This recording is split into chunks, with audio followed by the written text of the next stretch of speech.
السلام عليكم ورحمة الله وبركاته. ازيكم عاملين ايه النهاردة يا حبايب قلبي؟ يا رب تكونوا بخير وبأفضل حال دايما يا رب. قبل ما نبدأ الفيديو متنسوش تصلوا على الحبيب المصطفى عليه أفضل الصلاة والسلام، وتحطوا لايك للفيديو ده وتشتركوا في القناة وتفعلوا زر الجرس علشان يوصلكم كل جديد. أهم حاجة يا حبايب قلبي اللي احنا نحط لايك للفيديو ده علشان ينتشر يوصل ناس كتيرة جدا ويستفادوا من الفيديو ده بإذن الله. النهاردة هنعمل مع بعض المشروب ده رهيب يا حبايب قلبي في زيادة الوزن، هيوصل معانا الفراخ لوزن عملاق جدا في خلال 30 يوم بس. وغير كده ان هو فيه كميات عالية جدا من الفيتامينات والبروتينات، وبيفتح الشهية وسريع جدا في زيادة الوزن، وبيخلي العلف سهل الهضم جدا. وكمان يا حبايب قلبي مكمل غذائي طبيعي، وبيزيد النشاط بتاعة الطيور بتاعتنا، وبيكمل الفيتامينات الناقصة، ويقوي جدا يا حبايب قلبي في رفع المناعة بتاعة الفراخ بتاعتنا. وكمان بينظف الدم من اي سموم في الدم بتاع الفراخ بتاعتنا. المشروب ده بثلاث مكونات بس موجودين في كل بيت، هنوصل وزن الفراخ بتاعتنا لوزن رهيب، هنوفر وقت ومجهود، وكمان هنوفر معانا في الاسعار بتاعتنا، اسعار العلف، وكمان هنزود الارباح بتاعتنا. هنوصل الطيور بتاعتنا لوزن بسم الله ما شاء الله 3 كيلو ونص في خلال 30 يوم بكتير قوي. بسم الله ما شاء الله الفراخ بتاعتنا هتبقى وصلت لوزن رهيب جدا يا حبايب قلبي. وكمان المشروب اللي احنا هنعمله النهارده ده فيه كميات عاليه جدا من الفيتامينات والبروتينات، فيه فيتامينات متعدده وبكميات عاليه جدا، وبيفتح الشهيه سريع جدا في زياده الوزن. تعالوا نعرف ايه هو المشروب الخطير بتاعنا النهارده. المشروب بتاعنا يا حبايب قلبي الحلبة والخميرة والعسل الأسود، الثلاث مكونات دول رهيبين جدا في زيادة الوزن.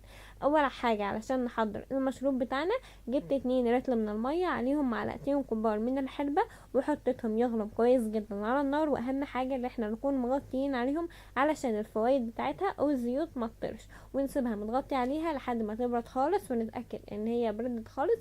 ناخدها بقى ونحط عليهم معلقتين كبار من العسل الاسود ونص كيس من الخميرة الفورية. المشروب ده يا حباب قلبي رهيب جدا في زيادة الوزن، بيوصل معانا اوزان الفراخ بتاعتنا لحتة تانية خالص، هنزود ارباحنا. تعالوا نعرف فوائد كل مكون في المشروب بتاعنا ده. اول حاجة وهي الخميرة بتحتوي على كميات عالية جدا من الفيتامينات والبروتينات، وسهلة الهضم، وبتفتح الشهية بتاعة الطيور بتاعتنا سريعة جدا في زيادة الوزن. الخميرة دي تعتبر هي بسم الله ما شاء الله اللي بتوصل للفراخ بتاعتنا اللي هي توصل لوزن كبير جدا، وتشتغل لحمة وتوصل معانا لوزن كبير جدا في خلال وقت قصير جدا. وكمان بتفتح الشهية، يعني هتخلي الفراخ تغري معانا من العلف اكتر، فبسم الله ما شاء الله توصل معانا لوزن كبير جدا في خلال وقت قصير جدا. وغير كده ان هي فيها كميات عالية جدا من الفيتامين والبروتينات، فيها فيتامينات متعددة، فيها كميات عالية جدا من فيتامين ج وفيتامين د وفيتامين ب 1 وفيتامين ب 2 وفيتامين د. تعالوا بينا يا حبايب قلبي نعرف مع بعض فوائد العسل الاسود. العسل الاسود ده مهم جدا ان احنا نديله للفراخ البيضة بتاعتنا، لانه هو بيحل محل المكمل الغذائي الطبيعي، بيزود معانا النشاط بتاعت الطيور بتاعتنا، وكمان بيكمل الفيتامينات الناقصة في جسم الفراخ بتاعتنا، وبيساعد على رفع المناعة. مكمل غذائي طبيعي جدا، وكمان بيزود معانا بسم الله ما شاء الله كده من نشاط الطيور بتاعتنا، فتجري وتلعب في المكان كده فتجوع اكتر، فبسم الله ما شاء الله تاكل، فبسم الله ما شاء الله كده الوزن بتاعها يوصل لوزن كبير جدا في خلال وقت قصير جدا. وكمان بيكمل الفيتامينات الناقصه في جسم الفراخ بتاعتنا، فيه فيتامينات متعدده، فيتامينات قويه جدا بتساعد الفراخ على تحمل اي مرض.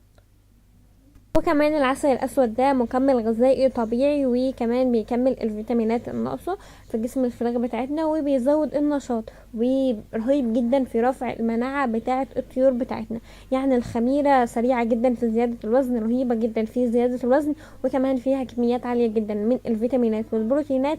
والعسل الاسود بيحل محل المكمل الغذائي الطبيعي، وبيكمل الفيتامينات الناقصه، وكمان بيرفع المناعه بتاعه الفراخ بتاعتنا.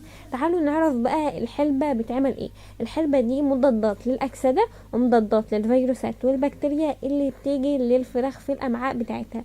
وكمان الحلبة منشط للشهية للفراخ أثناء دورة التسمين.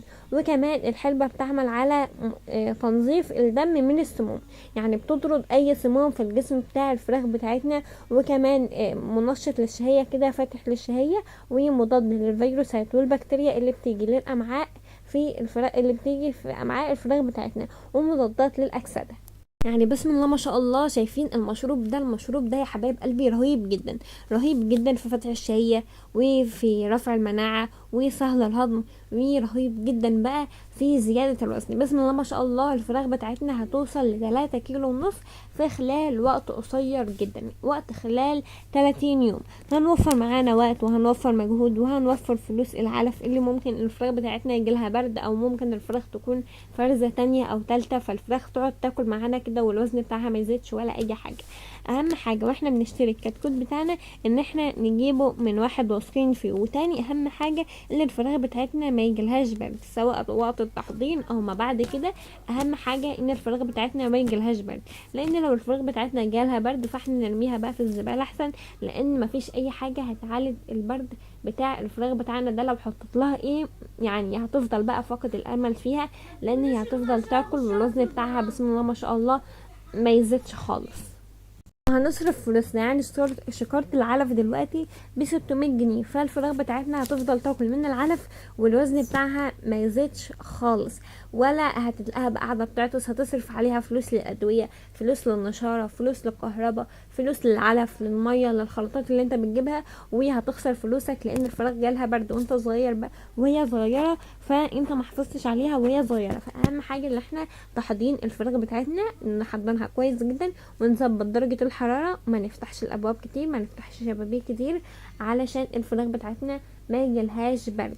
او لما نيجي نهولها كده حاجات بسيطة بحاجات بسيطة. يعني ايه؟ ما نروحش يعني مثلا شباك حاطين عليه هدمة نقوم رايحين شايلين الهدمة دي وفاتحين الشباك مرة واحدة، كده الفراخ بتاعتنا هيجيلها برد.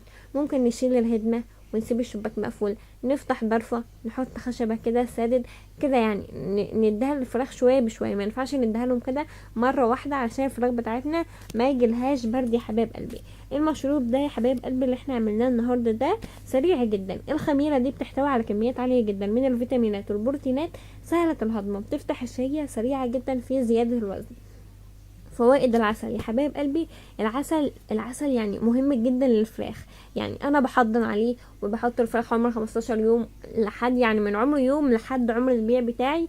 انا بحط الفراخ بتاعتي عسل، لان العسل ده مفيد جدا للفراخ بتاعتنا، مكمل غذائي طبيعي، وكمان بينشط الطيور بتاعتنا وبيكمل الفيتامينات الناقصه في جسم الفراخ بتاعتنا، وبيساعد على رفع. والحلبة بقى مضادة للأكسدة، مضادة للفيروسات، للبكتيريا اللي ممكن تيجي للأمعاء للفراخ بتاعتنا، ومنشط للشهية للفراخ، بيفتح الشهية يعني أثناء دورة التسمين، وكمان منظف للدم من السموم اللي ممكن تيجي. يعني العلف بتبقى السموم زايدة فيه شوية يا حبايب قلبي في فصل الصيف، فالحلبة دي بقى ايه؟ بتنظف الدم من السموم كلها يا حبايب قلبي. اي سموم بقى في الدم فبتطردها كل الحاجات دي. الحلبة بتطرد اي حاجة في الدم يا حبايب قلبي، مضادة للأكسدة ومضادة للفيروسات والبكتيريا، سريعة جدا في زيادة الوزن. بسم الله ما شاء الله هتوصل معانا الفراخ لوزن بسم الله ما شاء الله، يعني في خلال 30 يوم هنبيع الفراخ بتاعتنا، هنطلع الفراخ بتاعتنا على وزن 3 كيلو ونص، 4 كيلو الا ربع. بسم الله ما شاء الله الفراخ بتاعتنا هتوصل لوزن كبير جدا.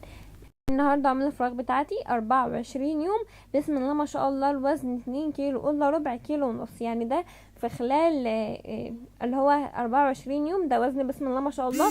لان اصلا الفراخ بتاعتنا اول 20 يوم ما بتبداش تشتغل وزن خالص ولا كل الكلام ده، يعني بتبدا تكبر في اخر 10 ايام الاخرى اللي هم من 20 ل30 او من 20 ل35 الفراخ بتاعتنا بتبدا تشتغل وزن.